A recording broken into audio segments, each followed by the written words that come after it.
नमस्कार, सनमार्ग लाइव में आपका स्वागत है। दिन भर की तमाम बड़ी खबरों के साथ मैं हूं खुशबू राय और खबरों में सबसे पहले बात करेंगे जन आशीर्वाद की। जोहार जन आशीर्वाद यात्रा पर निकले मुख्यमंत्री रघुवर दास आज पाकुड़ पहुंचे। जिले के पाकुड़िया प्रखंड के गनपुरा पहुंचते ही हजारों कार्यकर्ताओं ने उनका स्वागत किया। मुख्यमंत्री ने रथ पर से ही लोगों का अभिवादन किया।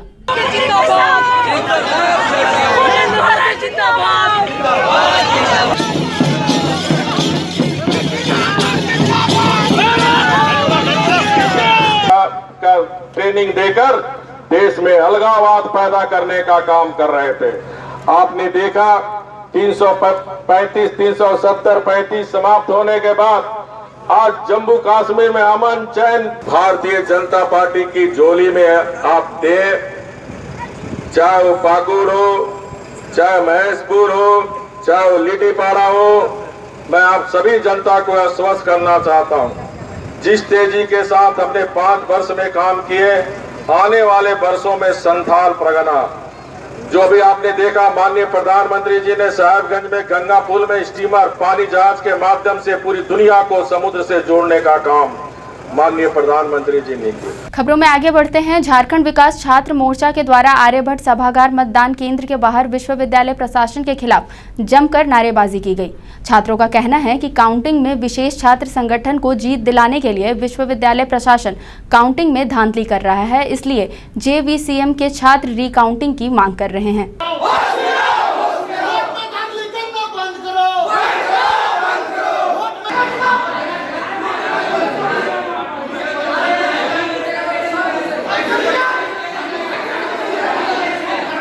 देखिए, प्रॉब्लम यह है कि पॉलिटिकल साइंस से अतुल भगत प्रेसिडेंट के लिए खड़ा था, लेकिन हुआ ये कि प्रेसिडेंट पद के लिए जो जिस डिपार्टमेंट से पॉलिटिकल साइंस से खड़ा था उसमें प्रेसिडेंट पद के लिए अतुल भगत 0 वोट आया है, जबकि और जो मेरा पैनल खड़ा था उनका 40 से 50 वोट सब में प्लस आया है। लेकिन ऐसा कैसे हो गया कि सिर्फ उसका 0 वोट आया?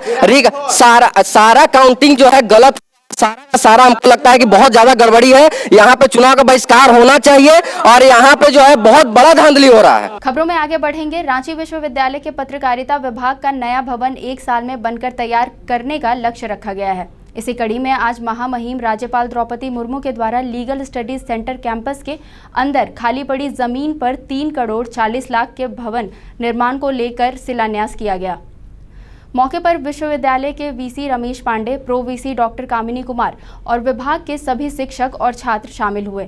वहीं राज्यपाल द्रौपदी मुर्मू ने कैंपस परिसर में पौधारोपण भी किया। रांची विश्वविद्यालय के अंतर्गत छात्रों के हित में स्टूडेंट क्रिएटिविटी सेंटर का शिलान्यास आज माननीय राज्यपाल सह कुलाधिपति के नेतृत्व में होने जा रहा है।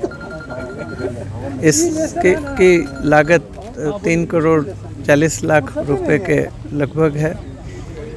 इसके निर्माण के फलस्वरूप विश्वविद्यालय के विद्यार्थी अपनी क्रिएटिविटी की क्षमता, जैसे लेखन के क्षेत्र में, सिनेमा के क्षेत्र में, फिल्म मेकिंग के क्षेत्र में, अभिनय के क्षेत्र में प्रदर्शित कर सकेंगे। खबरों में आगे बढ़ेंगे। कांके विधायक डॉक्टर जीतू चरण राम ने बुरमू के बाड़े पंचायत के सरना नाला पर 59 लाख की लागत से बने चेक डैम सहित प्रधानमंत्री आवास योजना जल मीनार का उद्घाटन किया। साथ ही 2 कृषक लाभुक समिति के बीच पंप सेट भी वितरित किया। पंप सेट लघु सिंचाई योजना के तहत बांटा गया। मौके पर लघु सिंचाई प्रमंडल के कार्यपालक अभियंता अशोक कुमार राम, सहायक अभियंता रवि कुमार लकड़ा, कनीय अभियंता सुभाष कुमार सहित दर्जनों भाजपा कार्यकर्ता मौजूद रहे। आप इसको कृषि कार्य में लगा सकें। खबरों में आगे बढ़ेंगे। जंगलों को रिवाइवल करने को लेकर 2 दिवसीय कार्यक्रम का शुभारंभ हुआ, जिसमें देश के कई राज्यों से कार्यक्रम में डीजीएफ और पीसीसीएफ ने शिरकत की। वहीं डॉक्टर डीजे सिद्धांत दास के अनुसार इस कार्यक्रम का मुख्य उद्देश्य साल के वृक्षों को दोबारा पुराना स्थिति में लाना है।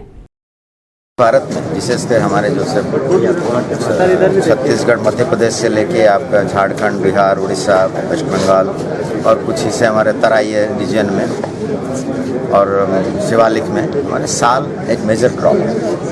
पर धीरे धीरे ये देखा जा रहा है कि जो साल का जो क्रॉप है ये धीरे धीरे प्योर क्रॉप होता जा रहा है। एंड ये जो साल का जो है उसके सस्टेन कैसे करना है, क्योंकि ये हमारा मेन प्रिंसिपल स्पीसीज है, उसको कैसे रखा जाए कि ये हम इतने इतने सारे लोग इसके ऊपर डिपेंडेंट हैं, तो उसके ऊपर क्या किया जा सकता है, उसके ऊपर ये चर्चा करेंगे 2 दिन। चर्चा का बिंदु ये सब रहेंगे।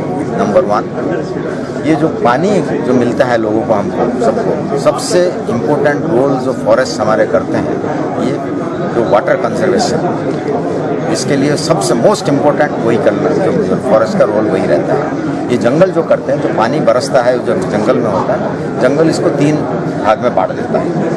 एक ज़मीन के ऊपर फ्लो होता है, एक ज़मीन के नीचे से फ्लो होता है, और एक ज़मीन के नीचे चला जाता है। ज़मीन के ऊपर में जो फ्लो होता है वो नदी में चला जाता है। ज़मीन के नीचे से जो फ्लो होता है वो हमारे जो झरने हैं, ये जो स्ट्रीम्स है, उसको रिवाइव करते हैं। और जो नीचे चला जाता है वो जो हमारे ग्राउंड टेबल, जो उसको रिचार्ज करते रहते हैं। फिर ये धीरे धीरे क्या हो रहा है, ये जंगल में जो कटाव होता है, जब इंटरफेरेंस हो जाता है, तो हमारा जो सॉइल कंपैक्ट हो जाता है, तो ज़मीन के नीचे जो पानी जाना चाहिए जितना, वो कम हो जाता है। इसलिए हमारा जो ग्राउंड वाटर रिचार्ज कम हो जाता है, और ग्राउंड के नीचे का पानी जो होता है वो भी कम हो जाता है। आज के लिए बस इतना ही। दिन भर की तमाम बड़ी खबरों से अपडेट रहने के लिए सनमार्ग लाइव को सब्सक्राइब करना ना भूलें। नमस्कार।